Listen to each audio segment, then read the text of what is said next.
যারা মাদক সেবনকারী, বিশেষ করে যারা মাদক সেবনকারী, মাদকের সাথে জড়িত, তারা এই রাস্তা দিয়ে কিন্তু বর্ডার সাইডে যায়। মানুষ চলাচল করতে পারে না, কারণ এখানে লাইটের আলো ব্যবস্থা নাই। এখানে ডাকাতি হয়, চুরি হয়, হ্যাঁ, অনেক কিছু হয়।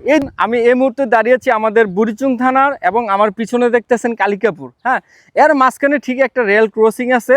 আমি বিগত ভিডিওতে দিয়েছিলাম যে এই রাস্তাটা পারাপার খুবই রিস্কি একটা বিষয়।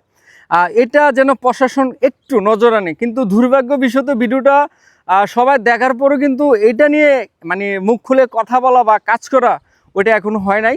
তো আমি অতি দুঃখের সাথে জানাচ্ছি যে এই রাস্তাটা দিয়ে কিন্তু হাজার হাজার মানুষ প্রতিদিন এদিক এদিক আসা যাওয়া করে। বিশেষ করে এখানে একটা কালিকাপুর সরকারি কলেজ আছে, ওই কলেজের যা স্টুডেন্টরা ওইটা কিন্তু এদিক দিয়ে আসা যাওয়া করে। ট্রেনটা যে আসবে ওইটা কিন্তু কেউ বলতে পারে, কারণ একটা লাইনম্যান নাই, একটা নিরাপত্তা নাই, কে কাকে বলবে। তো এখানে যে কোনো সময় একটা বিপদ ঘটতে পারে। তো বিপদ ঘটার আগে আমরা চাই এই জায়গাটা যেন সংস্কার হয়। ওইখানে মাদক খাইয়া আবার এখানে চলে আসে, আইসা মাতলামি করে, ঠিক আছে।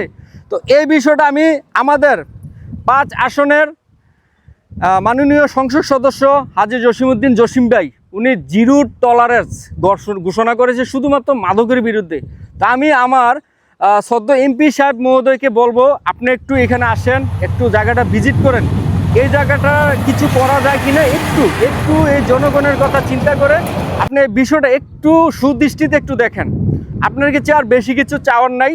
তো যারা প্রবাসীরা আছেন এবং বুড়িচুং থানার বাক্সমুল গ্রামের, কালিকাপুরের গ্রামের যেসব মানুষরা এই ভিডিওটা দেখবেন, প্রত্যেকে নিজ দায়িত্বে এই ভিডিওটা শেয়ার করে অন্যকে দেখার সুযোগ করে দিবেন, যেন এখানে সুন্দর একটা রেল ক্রসিংয়ের নিরাপত্তার একটা ব্যবস্থা হয়। ঠিক